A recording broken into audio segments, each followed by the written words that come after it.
All right. Welcome to the What's in My Head podcast. Today, I've got Townsend, the voice of Mikey, the voice of the Tick. He also played Waldo. And where's Waldo? Townsend, how the hell are you, sir? I'm I'm doing great, man. How are you? Fantastic. When I started this podcast, Rob Paulson was the guy I really wanted to made sure I had him on my list. And all of you guys that were in that turtle, Robbie is at the top of everybody's list. Let me tell it's you, and for good reason. it's amazing. And I've said this a couple times, but there's two things, at least for me, that bring me back to um, a simpler time, a time with no bills, time with no stress, time with, just nothing crazy going on. And Right, those two things are a voice that you guys do, or a smell, or a food, right? So I see fried chicken, I instantly get transported back to my granny's kitchen, right? She would make that right. fried pork chops, all this different stuff. But you guys have something that is so damn unique, and it's what you guys do, what you guys say, what you guys inflect. And I told Rob, if it wouldn't have been for what you guys did on this turtle cartoon, I would not have anything related to a turtle in my Yeah, room. yeah. You wouldn't be broke now after spending all your dough on action figures. Well, it really seems like I'm just working to really supply my turtle habit. However, it's just I love being in a spot, and I won't show you. Like, we're redoing my office now. We just put some new floors in. Um, so it's a mess essentially. This is the good side, if you will, of the room. Right. But I like going into a place and feeling like a kid again. I like going into a place and feeling like, oh shit, man, this is what I'm supposed to be doing. This is what I'm supposed to be around. You surround yourself with positive people. You surround yourself with things that from your childhood that are just so fantastic. And you, like Rob, were such a huge part of my childhood, man. And I got to say, it's fantastic to sit here and talk to you. Oh, that's cool, man. Well, it's an honor to talk to you as well, buddy. Thanks, Thanks. I appreciate that. So when I started reaching out to everybody, the best people to talk to that I found is voice actors. And I got to ask you, why the hell are you guys so fun to talk to? You guys are so easygoing. You're so open, and it's just a lot of people are guarded, but to an extent, it's you guys are so easy to work with and talk to. How is it possible? Why are voice actors so great and easy? Yeah, gee, Julian, I can't. That's something don't really have an answer for, but I will tell you this. I've been acting, pretty much most of my life. I was acting in high school and then in college and as a young adult back in Cleveland, Ohio. And I was on the radio there, and my aspirations were always to be an actor, not a voice actor, but a non-camera actor and a stage actor. So I did a lot of stage over the years, and when I moved out here back in 1984, here being L.A. Uh, my goal was to try and get an agent and start getting into TV and movies is what I wanted to do. But because I was on the radio in Cleveland for 10 years, and I that's where I discovered voice acting and voiceovers.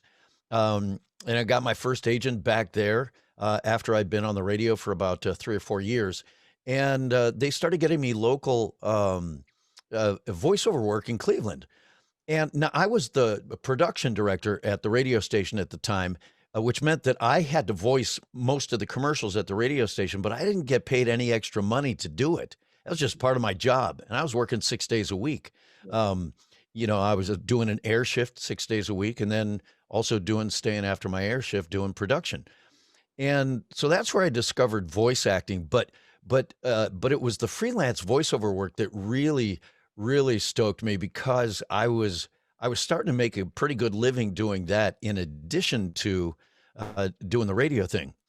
And so after 10 years of being on the radio, I finally made a decision to quit radio and just concentrate on the voiceover stuff because at that time I was making more money a year doing my freelance voiceover work than I was working 6 days a week at the radio station. Didn't make any sense to me. Yeah.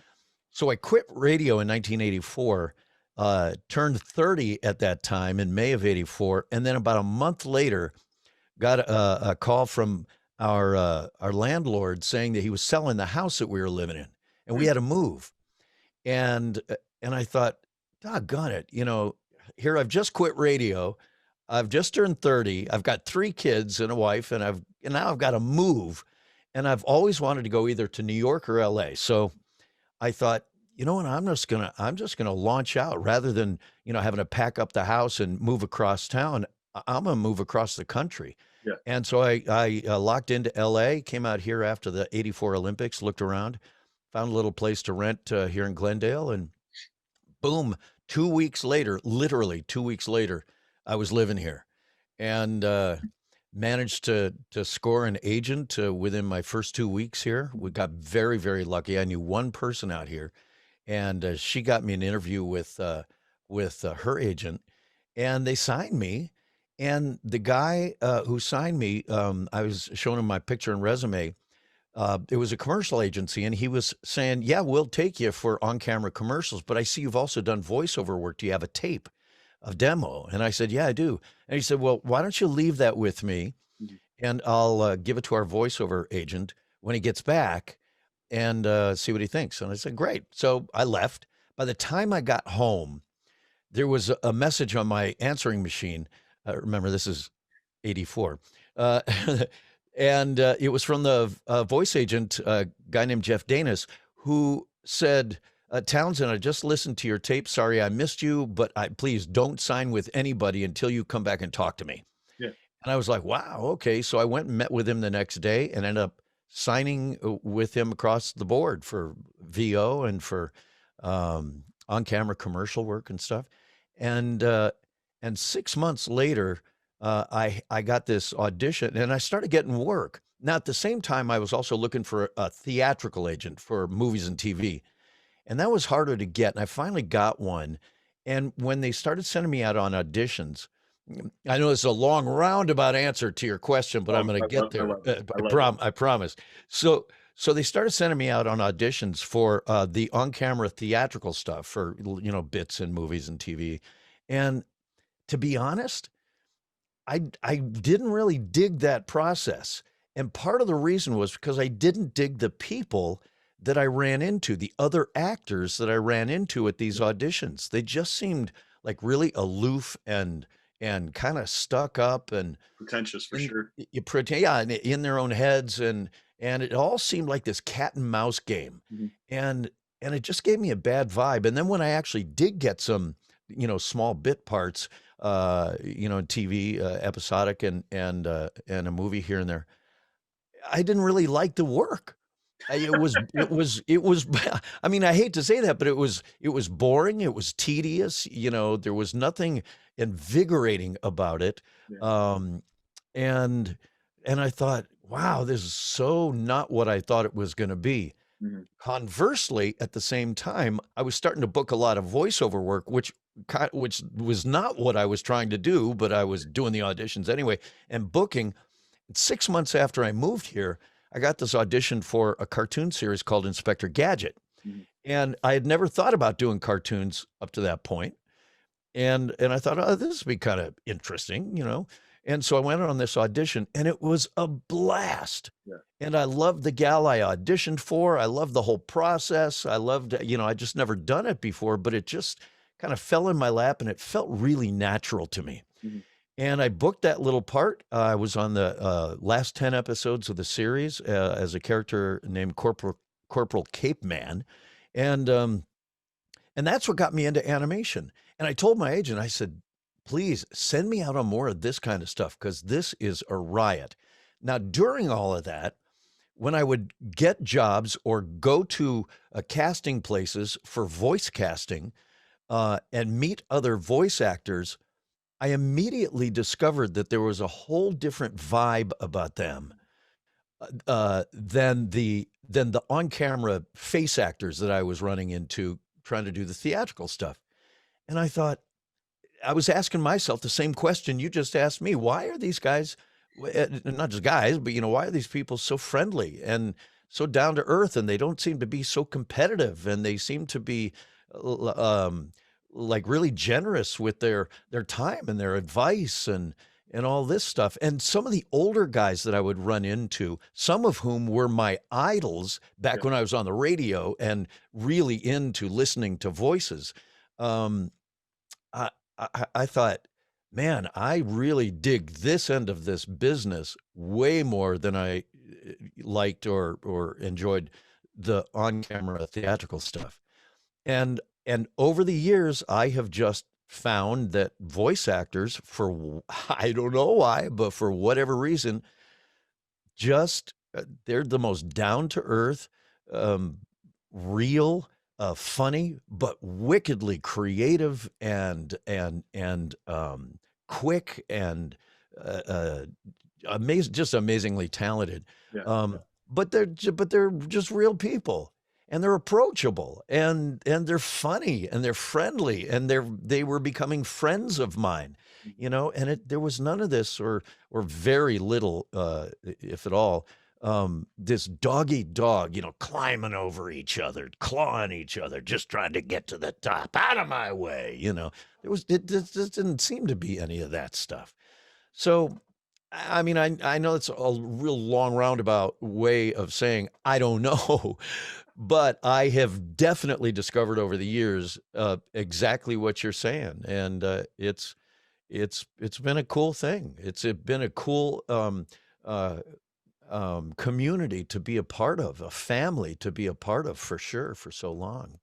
Well, I love stories like this, and I love when you guys just expound upon something as simple as like, why are you guys? Because it's a weird question to ask somebody. It's like, why are you such a fucking cool guy, man? Why is it what you do is so Oh, well, let fucking me tell you. I'll tell you why. Okay, do you have a couple of hours? shit, we'll go as long as you want to at this point. But like I said, I don't know what it is about this community, but I'm so glad you guys exist because, like I said, for me, you know, in a sense, I'm gonna break this down. Like when I think of radio, I used to think of just music, right? I hated when I would be with my grandpa and we'd listen to talk radio or we'd listen to just people drone on, right? And then I hated when my people hate's a strong word. It's just like just extremely disliked it, I guess. Trying to take hate out of my vocabulary, right? Right. Well, I just disliked just hearing people talk. And now I can't think of anything more because that's all I listen to. I listen to podcasts nonstop. Very rarely will I listen to a radio for music or will I listen to the radio for anything other than just people having discussions, people having conversations because it's weird. I don't know if it's just something I'm wishing for, you know, days of old or something like that, or, you know, it's right. something along those lines, but it's just it's interesting what people can do when they just sit here and talk, listen, and all this other stuff. And one thing I wanted to bring up as I hit this mic that yeah, when you tell me this story was what was your wife thinking? What was Miss Coleman saying? Like, you know what, we're just going to move to LA. That's what we're going to do now. From Ohio to LA, that's where we're going to go. What was she thinking? Well, I'll tell you, unfortunately, she's no longer my wife, but we were married 26 years, have four incredible kids, and I got six grandkids.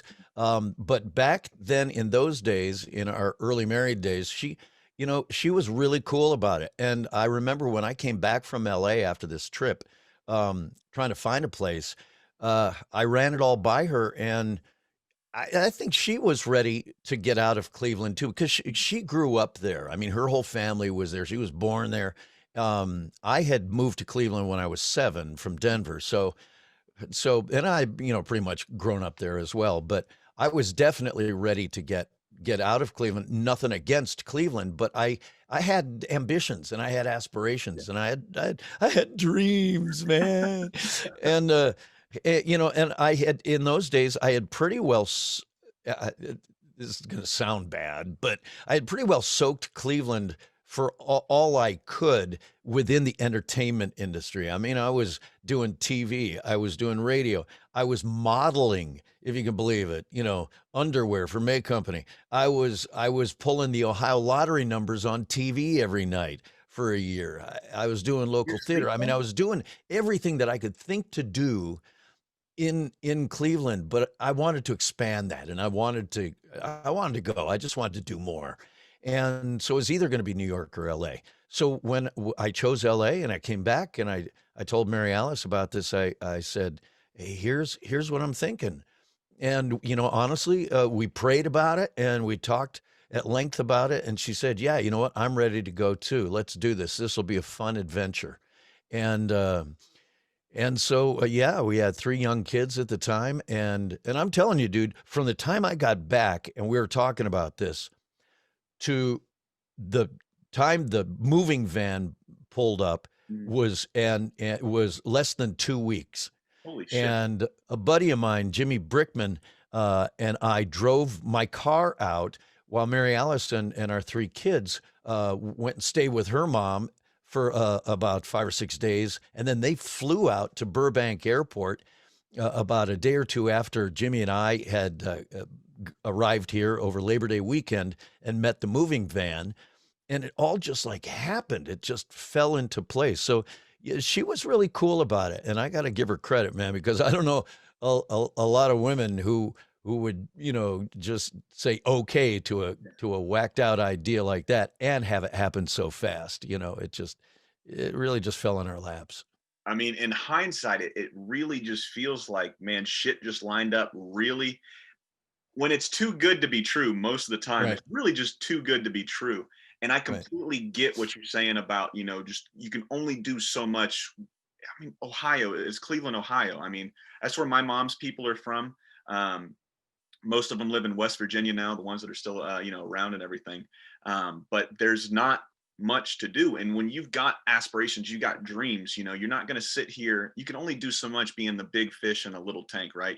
You're going to Yeah, have to learn to swim with those bigger fish, man. And at the end of the day, it probably made you not only a better person, but a better dad, but also no it made you question. better at what you do because iron sharpens iron, man. You can't be around like I use it for basketball. Like Michael Jordan's not going to sit here and play, I mean, he might, who knows? I don't know Michael Jordan, but he's not going to continually grow and develop and evolve playing, the same guys he's playing and pick up games at high school. He's going to be better when he goes to college. He's going to be better when he goes to pros because he's playing people like Larry Bird, Magic Johnson, Hakeem Olajuwon, all these different people, like I Yeah. said, it's a part of your growth and it's a part of your evolution as you as a person and you as a voice actor. Well, honestly, I think that anybody who has dreams, and I sort of tread on this lightly because it sounds pretty cliche, Yeah. but if you allow whatever forces Mhm. are working against you to keep you muzzled or Yeah. to keep you down, to keep you I don't want to say trapped, but that feeling where you Complacent. just feel like, well, I'm not allowed to go, or I'm not Yeah. allowed to do what I want to do, or I'm not allowed to pursue, the dreams that I've got. If you allow those forces to work in your head to the extent that it actually keeps you chained, it's like that old story about, you take an elephant and you can keep them chained to a post in the ground, but you could take that chain off, and put a string around them and something that they could easily break, but something in their minds has trained them now to think that, oh no, I'm still tied to this post. I can't go anywhere. Well, if you allow that to happen, you will, if nothing changes, nothing changes. Yeah. So something's got to change. And if you don't sort of take the bull by the horns and go and at least try, because I'll tell you, it's like I was saying, I had just turned 30. I'd quit my radio career and I thought, I'm at a turning point in my life. And now I actually have to move. And I'll be honest with you, if I hadn't gotten that call from my landlord saying he was selling the house, as badly as I wanted to go to New York or LA, I probably wouldn't have. Yeah. I probably wouldn't have because I was doing really well in Cleveland. I was gonna branch out in, other markets in the Midwest, Chicago and, Detroit and Pittsburgh and, just to try and do more voiceover work, what I was already doing and very happy with, and I was also hosting a dance show, if you can believe it, at the time in Atlanta. It was a show called The Dance Show, and I was co-hosting it with a guy named Cal Dupree down in Atlanta. I was flying down there every other weekend to tape 2 shows, and this show was syndicated nationally. So I had a nationally syndicated TV show on the air at the time, and I thought things are going really well for me. If it weren't for this nudge, actually a big kick in the butt, Yeah. from my landlord saying you got to get out, and I hate moving, I probably wouldn't have moved. I probably would have just stayed there and continued to do just more of what I was already doing and been pretty happy with it. Yeah. But, you know, it doesn't appear that that's what God wanted for my life because I did have to move, and when that happened, I made the choice, okay, I'm not moving across town. If I have to move, I'm making the big move right now because I don't wanna be 66, hello, uh, and looking back and regretting it, going, "Boy, here I am still, still in Cleveland, but I wanted to be someplace else," Yeah. And again, nothing about Cleveland. Cleveland's a great town. Um, but I just knew that I had more in me. And so that was really the impetus to get me up and out. And just really thankful that it did, and super grateful that it's worked out the way it has. I mean, first things up, for 66, you look fucking fantastic, man. You look like, 50, no more than 50. And that's Well, saying something, because 50, when I was growing up, it's 50 was old man. rough as shit, right? Now Right, you right. got people living to 80 and 90. They're out here running marathons and ultra marathons Right. and this crazy stuff. And that's I want to be that guy, Yeah. Mhm. And I'll tell you honestly, dude, I made a choice last year to start getting serious about taking care of myself. I quit eating sugar, really cleaned up my diet. Starting to work out, got a Peloton machine, doing some weight work. So I've been really, really intentional about that in the last year, Mhm. because when I hit 70, God willing, if I hit 80, 90, whatever, I want to still be as youthful and vibrant and just living life and enjoying it and being thankful for every single moment of every single day. And I want to keep doing it. Yeah. So yeah, thank you for saying that. That's a huge compliment. But the real reason is because I'm working at it. Yeah. Well, that's a So good thing, because it's a lot of things people could really just go out and do. Just watch and listen to your body, man. And one thing right, I really wanted to hit on, because obviously you've worked with Rob, as well as so many other fantastic, voice actors, musicians. Insert person here. You've worked with them, right? right. And I didn't get a chance to ask Rob, because it was just, I felt like a child, right? And that was one of my early episodes. So and I didn't do it via Zoom. I did a phone call, which I'm glad, but I'm not glad I did. But down the road, I'll get him back on here on Zoom.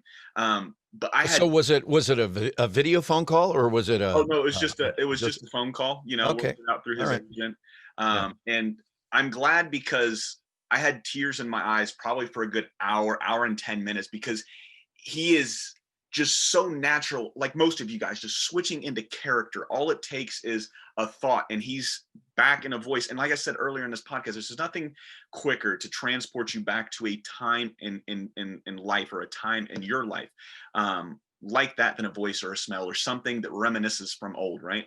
And when I got done talking with him, I didn't know he had a book out, and I read it, and he said how great of a person you were, and how great the connection was between a lot of you guys that he worked with.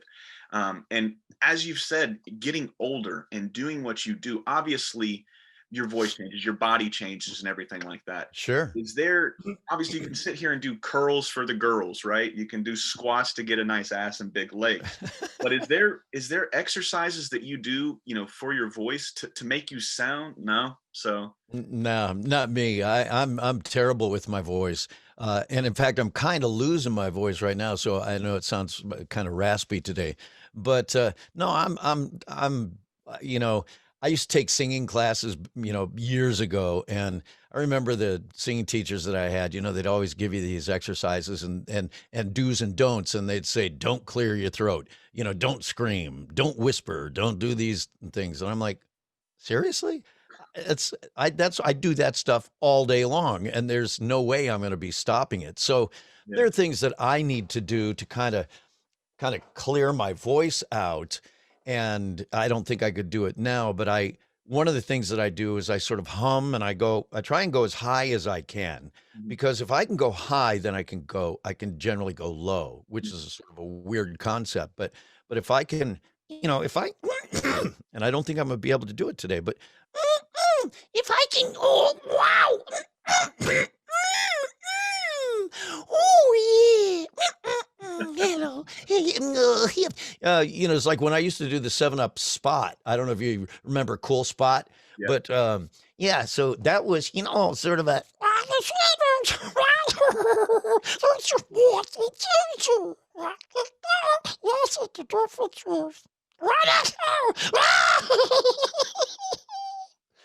So if I can do that kind of stuff, that kind of keeps my voice kind of lubed, I guess, Yeah. or loose. Mhm. Now, when you're so obviously as we get older, like I start to see things that I couldn't do, a few years ago, 10, 15 years ago, the same stuff I just couldn't keep up with. Like I used to be a very, very just prominent basketball player. And it's not like I was great or anything like that. It's pretty decent. It was my favorite sport. It's the thing that I loved probably the most next to all of this shit behind me, from pop culture to comic books to music to movies to TV shows Right. and cartoons. Yeah. Um, but as I've gotten older, I've noticed that I can't do the things that I used to be able to do when I was 15 and 16 that I do Yeah. now, or I hurt Yeah. more than I did at 15 and 16 by playing basketball all day, right? Right. Right. Um, so what it like for me, it was just as like, damn, man, I'm getting old. I can't do this anymore. This sucks. But then I started to think like, well, I can just play more like this. I can do more stuff like this. I'm not going to be as explosive as I was, but I'm going to still be able to play, still do something. And your game kind of evolves, no pun intended. What are some of the things that you've had to like experience or trying to change or mix and mash to make it kind of feel like, I can still do it at the level I used to do it? Boy, great question. And are you talking about voice work or are you talking about just anything? Yeah, yeah, just voice work, I guess. Okay, okay, yeah. Well, with voice work, um, I'll tell you, I've definitely my voice has changed. Mm. It's gotten a little lower, a little deeper Very than it was distinctly. when I moved here. Mhm. Um, and I'm also, like I said, fighting something Yeah. for the last couple of days, so it's a little raspy. But I'll tell you, I've because I still audition all the time. The business itself has changed radically in the last 15, 20 years, Yeah. even the last 5 years. Technology's changed it. Styles, of course, change. Um, so it's changed a ton since I came here. Used to be that to get any significant voiceover work, you had to be in one of the three major markets. You had to be in L.A., New York, or Chicago. Mhm. Um, and so the voiceover community, 40 years ago, 35 years ago, was relatively small. Now it's worldwide Yeah. because everybody's got a microphone, everybody's got a laptop, everybody's got a way of being able to connect with an agent or one of these voiceover websites where you can pay to audition and, hopefully get a gig and stuff. And there's some people making a lot of money doing that. So the business itself has changed a lot. In the meantime, I've been really super fortunate um, to just continue working. I mean, I don't think that there's been a day that I haven't worked in virtually since I moved here Yeah. in voiceover. I've been and one of the things, one of the areas of voiceover that I discovered. So early on, my concentration was kind of on voiceover commercials. Trying to get a car account or a retail account or something like that, because those paid really well. And then I fell into cartoons, in March of '85. And so that became another leg of my career. But then in August of '93, I got this sort of fluke audition to go over to NBC and audition for a campaign that they were doing called Must See TV. And they liked what I did enough to put it on the air that night. And then they called me back the next day and the next day and the next. I mean, this went on for, a couple of weeks. And I thought, wow, this is kind of turning into a gig, which was weird to me because my parents met while they both worked at NBC in New York. And my dad's goal at NBC was to become an announcer for the network. Mhm. So this was like really surreal to me that here I was hearing my voice on the network for a couple of weeks. And then it turned into a couple of weeks more, and then a couple of months. And then 3 or 4 months later, in October of '93, they asked me to do the Tonight Show promos for Jay Leno. Mhm. And so I started doing that. And then it's like one thing led to another, and I became the comedy voice of NBC for 16 years. Now that's something I didn't see coming. And so then I had this commercial leg of my VO career. I had the cartoon, the animation leg, and then I had this promo leg. And the promo leg was just a just a crazy gig that I could never have imagined because it was constant. It was daily. I was always going into NBC, getting home, getting a call saying, you got to come right back. We need another tag on this spot, whatever. And that went on for 16 years. And I so loved it. And those people that I got to work with were just the loveliest people and most genuine and creative and fun to be with. And they became family to me. Mm-hmm. So that was huge for me. What I discovered about promos is that was pretty competitive. And so it was difficult to go on vacations and stuff because you were afraid that when you came back, you weren't going to have your gig anymore and somebody else was going to have it, which happens all the time. I've been replaced on gigs a lot, more than I'd like to remember. But when NBC let me go in 2009, they were really cool about it. And they threw me a going away party, which was really unusual. I still stay in touch with many of those folks that became family for me down there. However, what that did was that really sort of turned my career. I did a real sort of, hard left into promos. Mm-hmm. The commercials kind of faded away. The animation, the cartoons basically kind of faded away, and promos became my career. Yeah. They still are. After NBC let me go in 2009, I got in over at ABC thanks to my agent, and was at ABC doing the same sort of thing, doing their comedy stuff for 5.5 years. Then they let me go. Then I ended up over at Fox for a year or two. And then they don't use me anymore. But I've been doing this long running gig back when it was live with Regis and Kelly. I've been doing their promos, and then Regis retired and it was live with just Kelly, and then live with Kelly and Michael Strahan. And then ABC moved him over to Good Morning America. And then it was just live with Kelly again. And then now it's live with Kelly and Ryan Seacrest.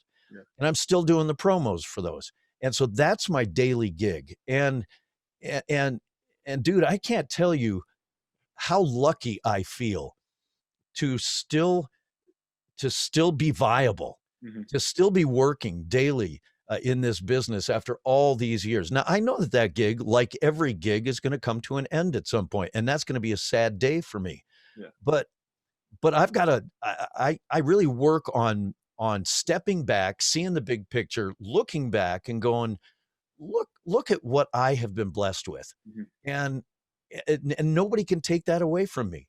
And I want to hang on to all the memories that I can and all the experiences that I've had and all the lovely people that I've gotten to work with and friends that I've made over the years doing it, so, but again, that's sort of a long roundabout way of coming back to say that right now, I got to tell you, I feel like I'm at the top of my game. I feel, because when I'm not raspy like this, I'm still, whoa, dude, are you kidding? This is like a totally bodacious gig. There's nothing better than this. I mean, I'll walk around the house all day saying, whoa, cowabunga, dudes. I can still hit all those same notes, and I've still got the energy. But what I have now that I didn't have 30 years ago was I've got just a lot more life experience. Perspective, yeah. Perspective. And so I feel like I've still got the talent. I've still got the sense of humor, maybe more so, probably looser than I used to be. And certainly I think happier and more centered. So all that to say, I feel like I'm at the top of my game right now. And it's just a crapshoot. Like I said, the business has changed a lot. I audition a lot. Do I book a lot? Nope. Not like I used to, book very rarely, but at least I've got this daily gig, Now, I don't know if it's a matter of, I don't know what it would take to have to try and book more, but to be honest, I'm not really worried about that. And that's not something I'm really even trying to do at this point because I'm just plain, I'm content. Yeah. And that's huge for me. It's a place I've never really been in. And I'm thankful to be there at a place where I can say, yeah, you know what? I'm happy. I feel real good. And if it all comes to an end tomorrow, the next guy's going to step in, and God bless him. You know, I love this business. I've loved what I've been able to experience and what it's given me. Um, but nobody can take that away from me, and I'm just thankful for that. Well, that's such a great perspective to have. And boys and girls listening, men and women, I don't want to call everybody boys and girls. It's a fantastic way to really sit here and just look at your life, not so much your life, but all the lives you've touched, man.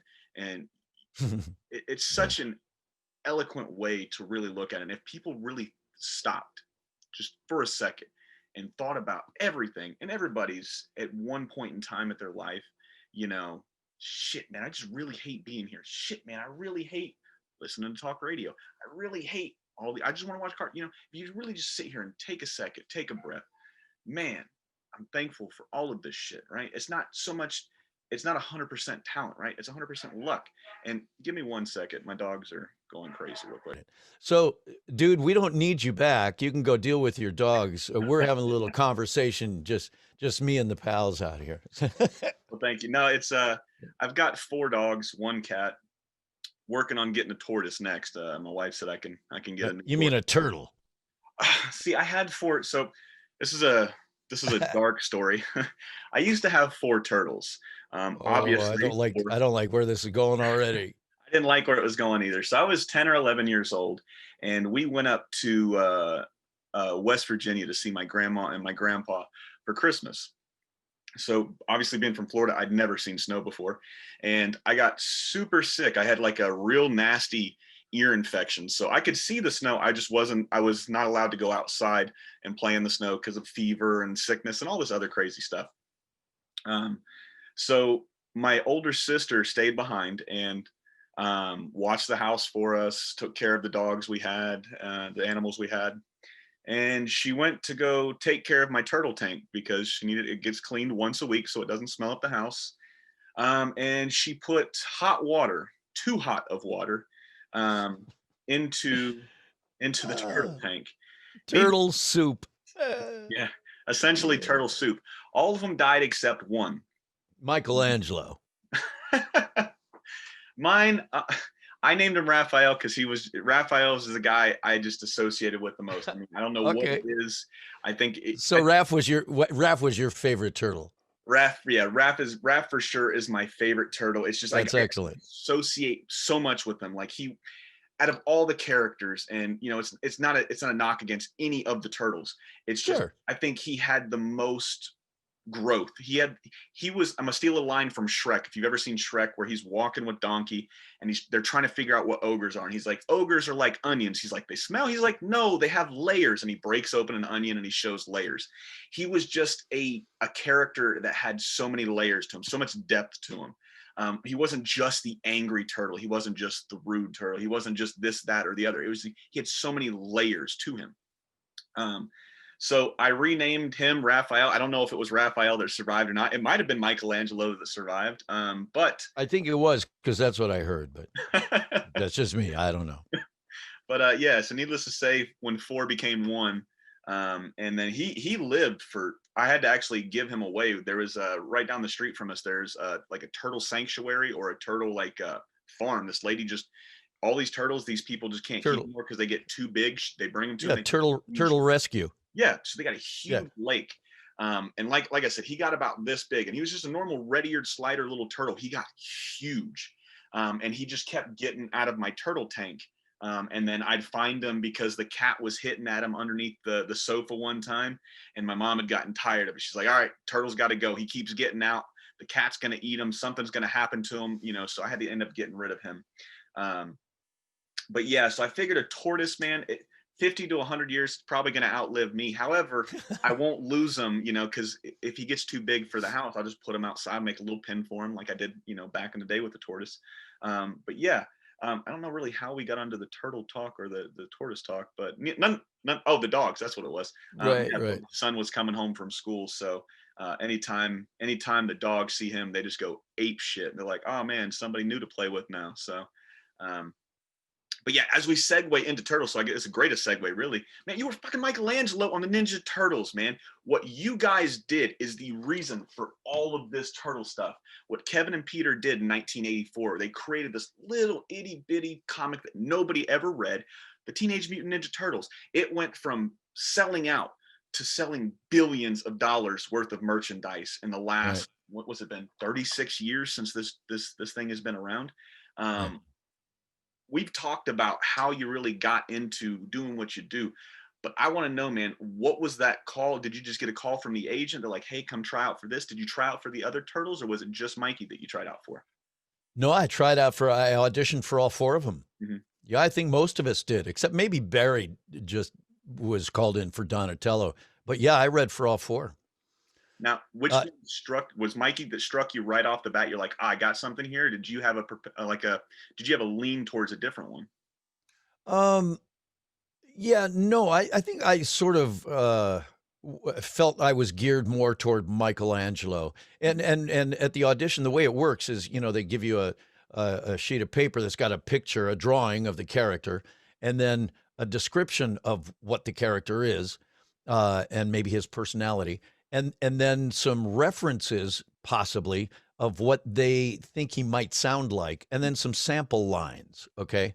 So in fact, I should have brought it in. I still have my original sheet that they gave us at that audition that's got the picture of all 4 turtles on it, Mhm. and then the next page is their sample lines, that we actually had to read for the audition.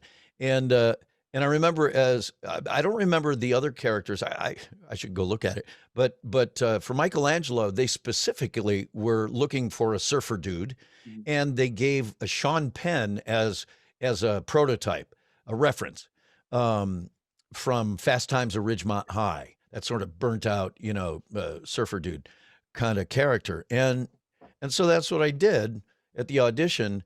And I remember when I got the call from my agent that I had booked this job. Um, I wasn't super excited about it. It would To me it was just another job, because at that point I was already doing a number of different series. In fact, Robbie and I were both working on a show called Fraggle Rock Yeah. at the time. And in fact, that's Gobo right there, the character that I did on Fraggle Rock. And of course, Fraggle Rock's, with the original Fraggle Rock was a Muppet version, a live action Muppet version. But NBC in 1986 was doing an animated version of it.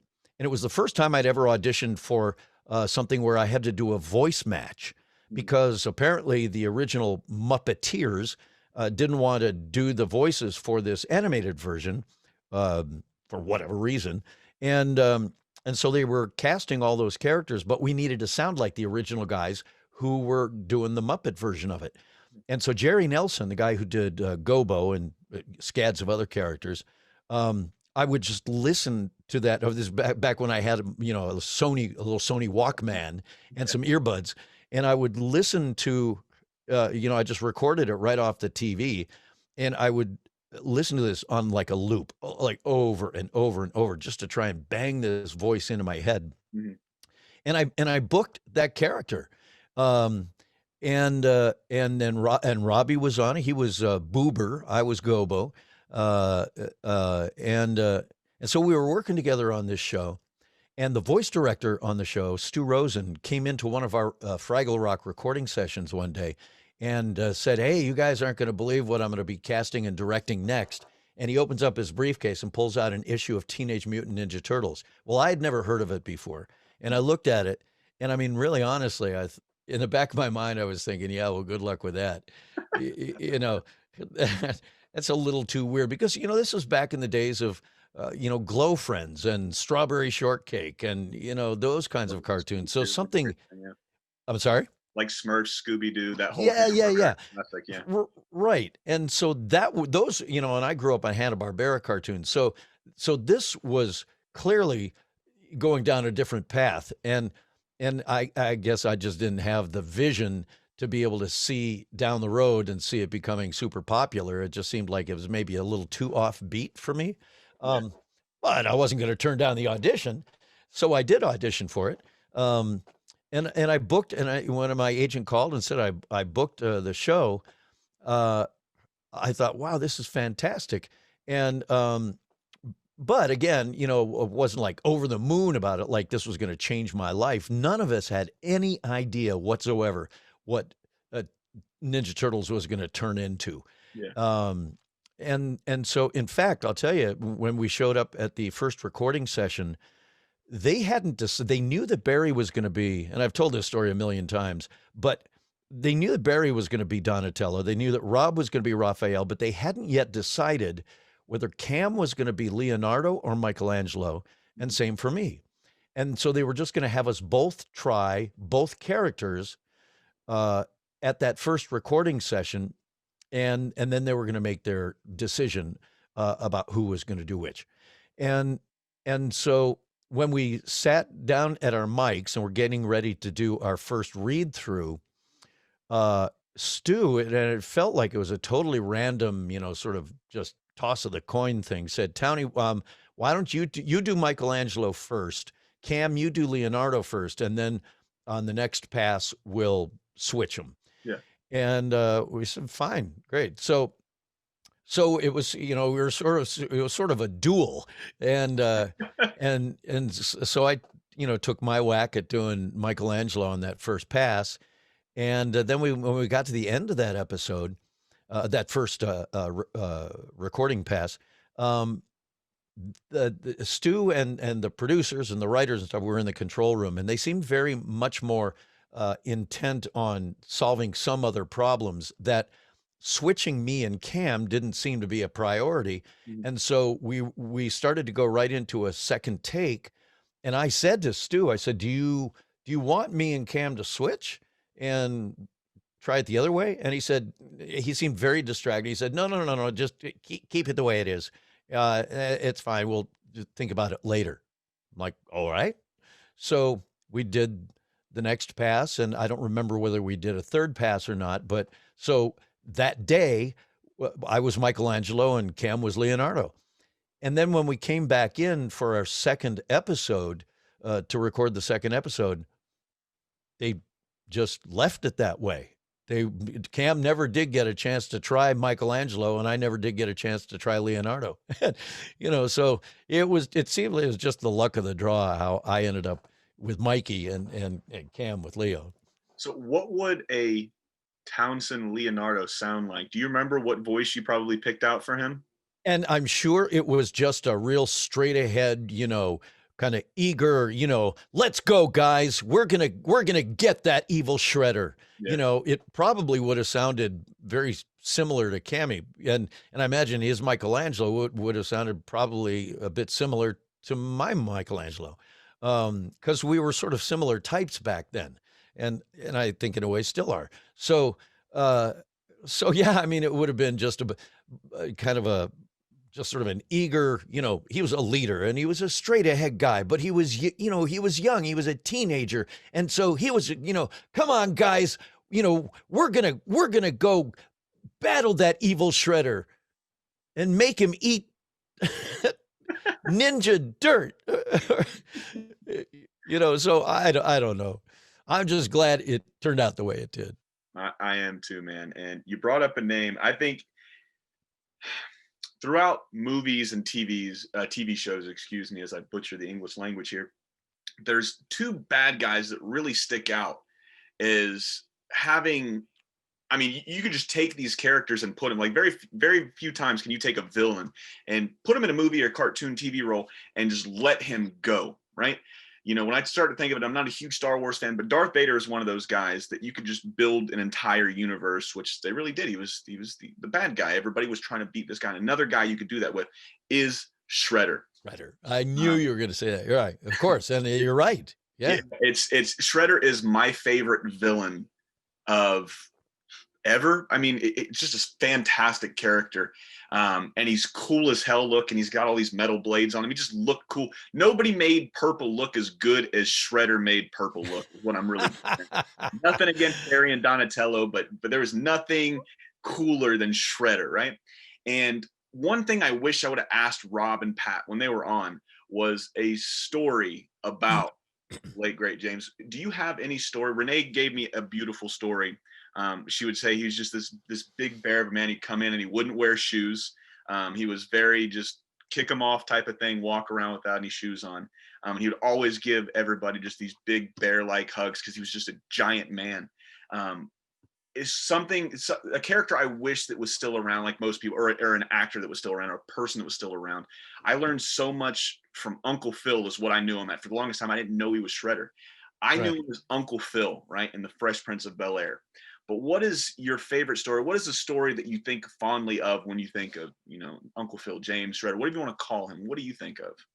Well, when I think of James, I do think of him as just an enormous teddy bear with the best laugh on the planet.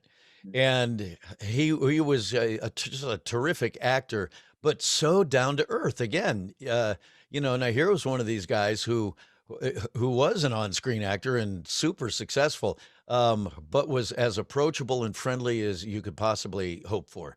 Yeah. And James was always hilarious because he never wore shoes. He always wore sandals, Mm. and he always took them off at the sessions. He hated having anything on his feet, and he had just feet the size of canoes, and these big like stumps, and I just picture him be in his chair, at his mic at the sessions with his shoes off and just sort of sitting back, and just that great robust voice of his, was just so great. And the laugh was so great. And he had so many terrific stories, but I'll tell you something. This is what I was going to say, my claim to fame, not, but it's one of the things that I really think fondly of when I think back on James. When we started doing Ninja Turtles, he wasn't on Fresh Prince. That show didn't exist. Yeah. And James used to drive around an old beat up Mercedes and didn't like driving. And I remember one day he asked me, he said, "Look," he said, "Hey, Townie, I need a ride. I've got an audition. It's an audition for a show that I've got to go do, and I need a ride. And would there be any chance that you give me a ride down to, I forget what, Paramount or wherever it was that he was going to?" And I said, "Yeah, no problem, dude."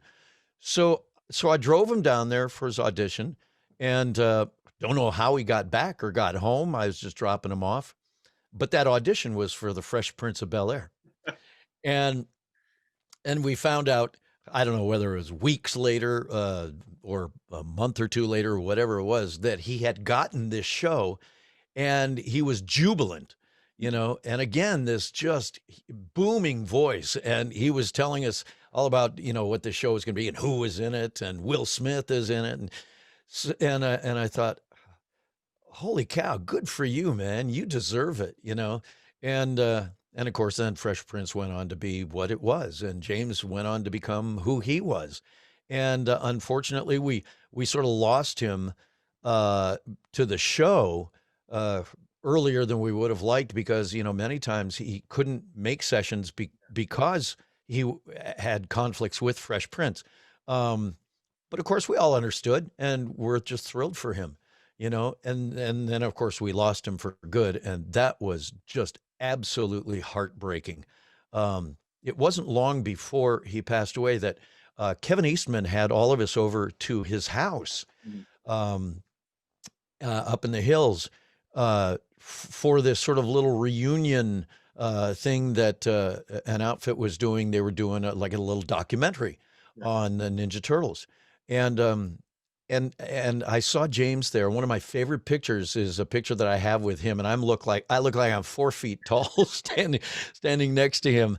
But you could just see the joy on both our faces, and I hadn't seen him in a long time, since we had stopped recording, and it was just so great to see him at that little reunion that Kevin had. And then I want to say it wasn't long after that he ended up passing away. And Renee and I actually went to his memorial service, not his funeral, but they had a celebration of life for him that was just magnificent. And of course, the people who showed up for that, and in this big church, it was magnificent, but it was also terribly sad.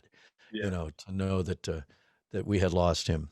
And the irony was that maybe a month or so before he passed away, uh, we were planning an appearance to go. I want to say it was a Comic-Con appearance to go. My memory's a little foggy on that, but I remember the promoter was he had gotten us, and he was just working on getting James, and he was having a hard time locking James in because, come to find out, which we didn't know at the time, he was very ill Yeah. and couldn't make it and looked like he wasn't going to be able to. And then of course he passed away, and then we ended up doing the appearance just a couple of weeks later. It was tough. That Yeah. was a tough time to lose him. And whenever we, you know, all get together, it does feel like there is a big hole in that piece of fabric, in that portrait. Um, just not having him there. I completely understand, man.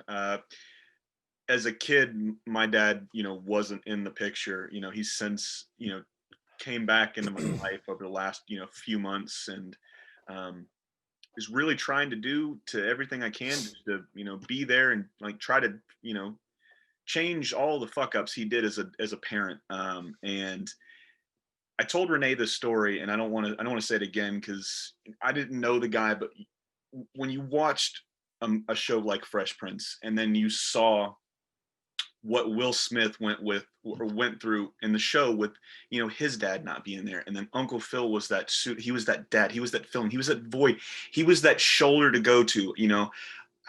I always tell my kid, I'm like, you'll never have to, think like why, unless I'm taken from this, earth, which I hope it'll eventually come, but down the road, I want a good 100 years out of this body. I want another 100 years. Right, Science these days, right, I don't right. think that's too, crazy to ask for with modern science and all these different technological advances we've had.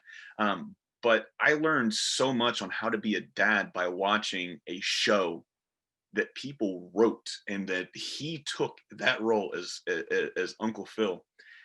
I learned so much just through watching the fucking show, man. Just something as stupid as a TV show or a cartoon. It's not just, a way you can sit back in your chair and veg out. You can sit here and forget about the world.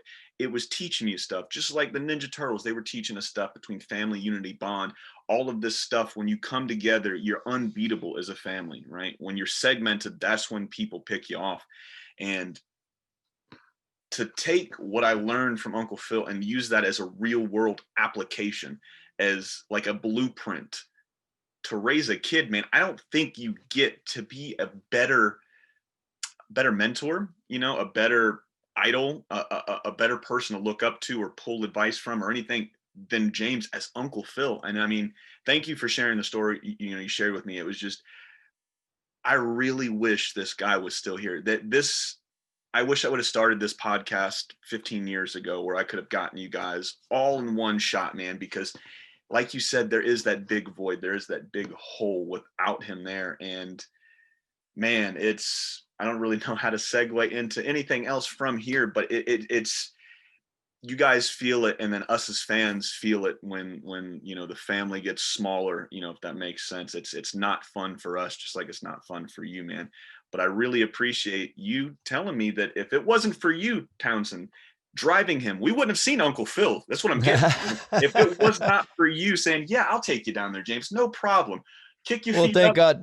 thank God my car didn't break down, huh? That's what I'm saying, because we would have been robbed, not just from having him as Shredder, but having him as Uncle Phil, man. That's hilarious. Well, listen, I'll touch on something here as a bit of a segue, because you mentioned something that, talking about these writers who wrote that show, and James took those lines, took those words off the page and made them his own. Mm-hmm. He embodied them. Yeah. He took them. He brought life to them, breathed life to them, and one thing that we didn't realize when we were recording Ninja Turtles, uh, certainly we had no idea it was going to become as big as it did.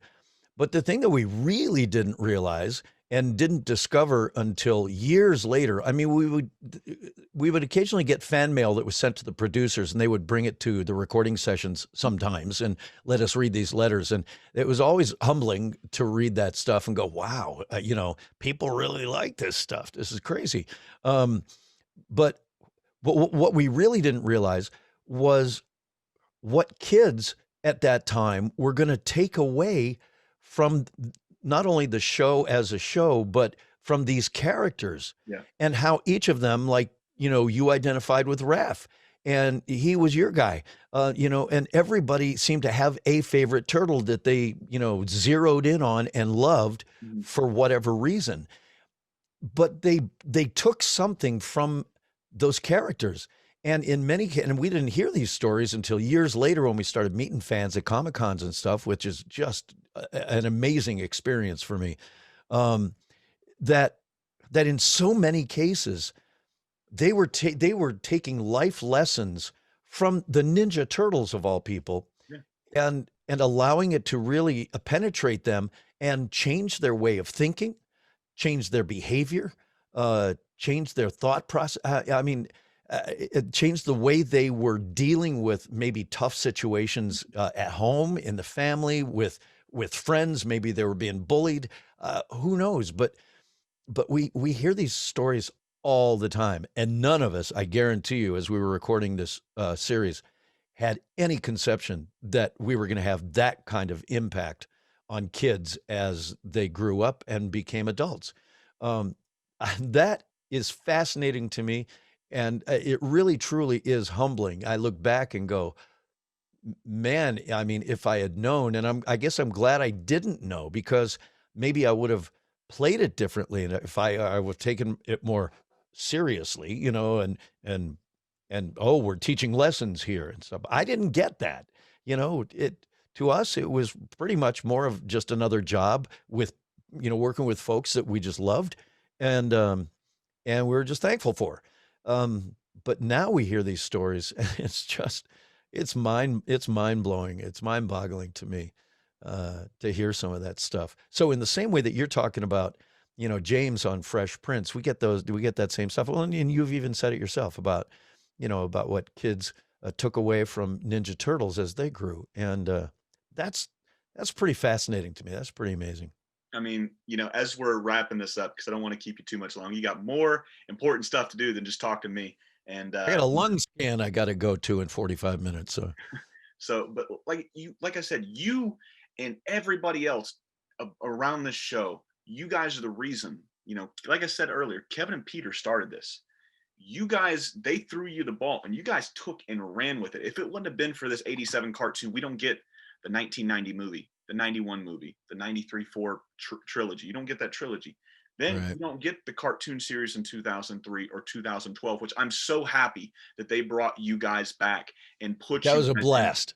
That It was a was blast. Yeah. that whoever thought of that idea at Viacom That was Nickelodeon. yeah, Yeah, Nero Cieli and Brandon Auman. I mean, these guys were Ninja Turtles fans, just like you, yeah, and ended up becoming terrific producers and writers over at Nick. And so they're the ones that wanted to bring the original guys back, for an episode or two and have these crossover things. And yeah. I thought that was brilliant. And like I said, it was a blast to do. It really was, because very rarely back in the '80s and '90s, when all this stuff was coming on, they didn't really do or think about Hold on just a sec. I just got it because I just did a total spoonerism. It's Ciro Nieli, not Nero Cieli. Whatever I said, it was wrong.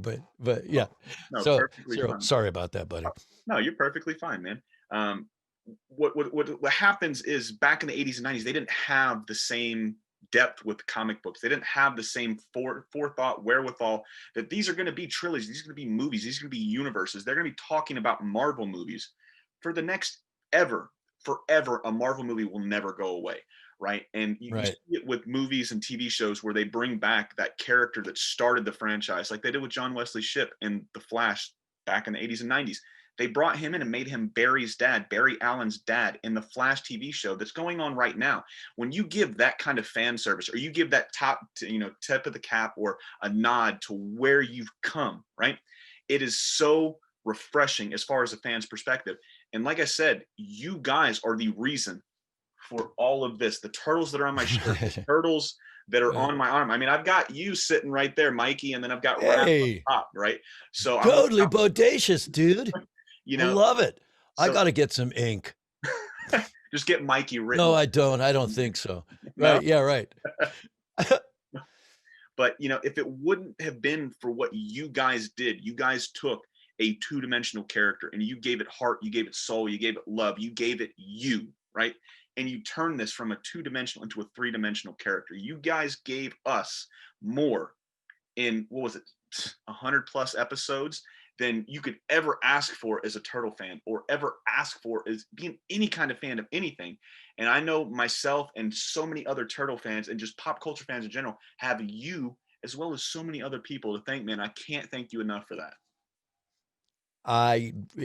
All I can say is thank you, and it was my pleasure. It was our pleasure, and our honor, really. And I don't mean that to sound cliche-ish. It really was. It was an honor and a privilege, and a pleasure to get to do this show. And especially, I look back on it now, and I'm more thankful for it now than I was back when we were doing it. Yeah. Just what an amazing gift each of us have been given. Julian, seriously, thank you for saying that. Oh, no, man. Much appreciated. All of this started because of the Turtles, man. And just to segue, because we are at the end of our time, is there anything that you are working on right now that we can push traffic towards, whether it be a book, TV show, movie, anything at all? No. I really think no. Right now. I'm not I'm not a big social media guy, so I hardly ever post, and I'm not doing any big projects. I'm just thankful for the one gig that I've got now, and I'm not promoting anything or selling anything. So, but thank you for asking. No problem, man. I like to support, because like I said, you guys spend this little bit of time with me. And I'm always. It's been a joy. It's been a great time to just to chat. I really appreciate it. Oh, like I said, man, I'm just sitting here, I'm blushing, man. I've got tears in my eyes and whatnot, man. Like I said, I felt like a kid again for the first time since, forever, right? You wake up in the morning, you're all creaky and shit. You're like, God damn, I hate getting old.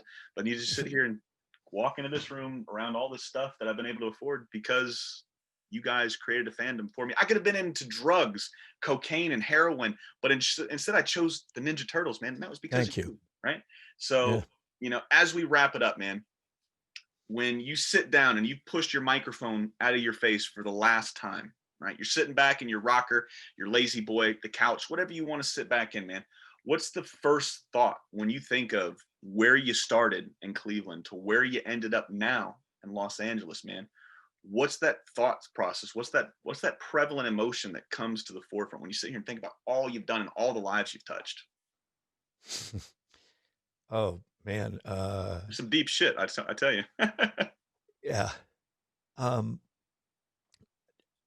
First of all, it would be hard to look at it as being over. I have to admit, I would be sad because I love doing what I do. But the only thing that I can think of is just massive gratitude. Just massive gratitude. I was thinking about that this morning and looking back over my life and over my career and just what I've been blessed with. And it's like, seriously, all I can say is just thank you, God. Thank you so much for what you've given me and what you've allowed me to experience and to see and to do, and the people that I've been able to work with and the friends that I've been able to make and the community that I've been a part of. I would be sad to see that go. And I don't know if it would ever really go. But I would just be really, really thankful. Yeah. As I am now. I guess I didn't mean to hit you with that deep or that's That's all right. It's like, this is life, man. You know, Yeah. it's all going to come to an end somehow, someday. And you just hope that you have done the best with your life that you can. And you've left some decent impressions with people. You know, one of the things that's most important to me is just to be kind and gentle, frankly, Yeah. and generous, and kind of leave it there. You know, I feel like the only gift that I can give somebody is really honestly the gift of love, and that kind of love is comes in the way of thoughtfulness and kindness and gentleness and encouragement and joyfulness. Um, and I try and not only live that in my life, but I also try and bring that into my work with the people that I work with, but also in the way I do my work. Yeah.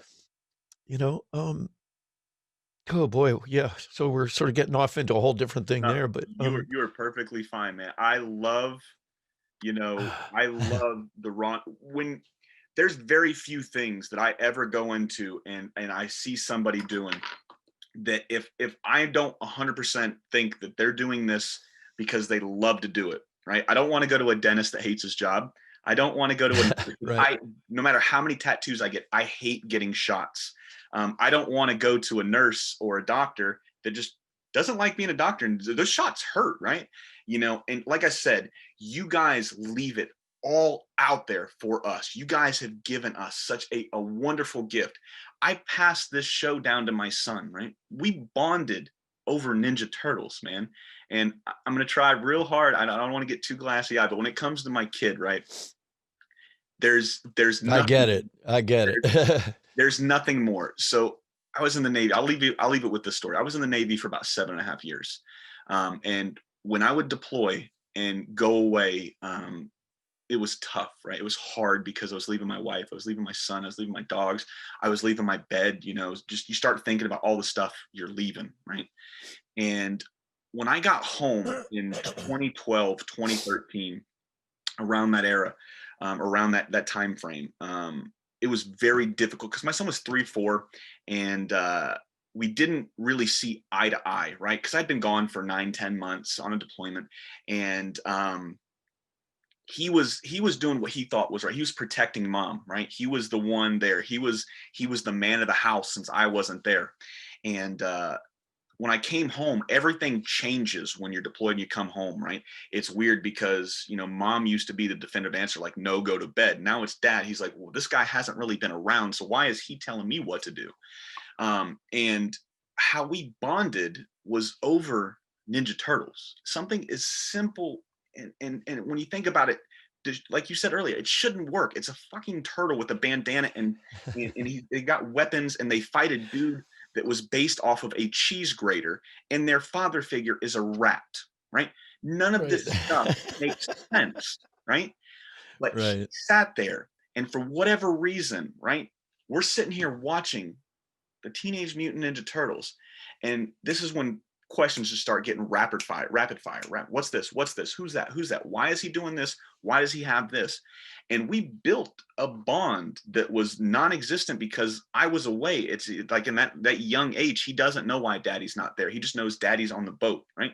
He didn't Right. understand why I couldn't come home and play with him. And it tore me up so much to sit there and watch. I missed first steps. I missed first words. I missed first everything, right? And spoiler alert, my wife's pregnant. And I can't wait. I'm hoping it's a girl. So she's pregnant with our second child, excuse me. And I can't wait, right? I can't wait to see, something as stupid as like the first time they have a boo-boo, the first time they have this, the first time they have that, so I get to re-see that, but from a different perspective, from an older perspective, from a more not grizzled because it's not the right word, more seasoned, if you will, perspective. And I can't wait for that. And I know whether it's a boy or a girl or whatever, I mean, it could possibly be an alien. Who knows? It's 2020. This is the craziest year any of us have really ever had, ever. Hopefully this is the craziest it gets. I hope it goes back to some kind of normalcy next year. But I know, just like with my 10-year-old, that with that baby, when that baby comes out, it's going to be the same thing that I did with him. It's going to be Ninja Turtles. And like I said at the beginning of this, man, I couldn't do what I do now. I couldn't, get through the shit that I've had to get through now if it wasn't for people like you, right? And you could have done anything today in this world. You could have went to the gas station. You could have went to KFC. You could have went to anywhere you wanted to. Not technically if you're in LA right now, because a lot of this shit shut down. But theoretically and hypothetically, you could technically go anywhere and choose to do anything in this world other than talk to me. And for that, I will forever be grateful, Townsend. This has been such a fun talk, man. We got deep there for a little bit. Yeah. I love that raw emotion. I love that passion. I love seeing that when I know that somebody feels the way they feel about what they do, the way you felt, the way you showed. I know for a fact that whatever I see Townsend Coleman's name in, that thing is going to not only blow my socks off, it's going to blow my kid's socks off. It's going to blow his kid's socks off. And therefore, after, it's just a domino effect when it comes to the heart and the hustle and the loyalty that you guys showed through that 1987 Teenage Mutant Ninja Turtles. Like I said, this has been a surreal experience. I've had such an amazing time. Like I said, you guys have made my life as well as other people's lives so fun. And I can't think of any other thing to say than thank you. I appreciate it. I appreciate the hell out of you. I'm glad you're here, man. I'm hoping we can get another 60 to 80 years out of Townsend himself. I don't ever want to see you go away, man. And I'm so glad you're here and you did what you did, man. Thank you, Julian. Thank you.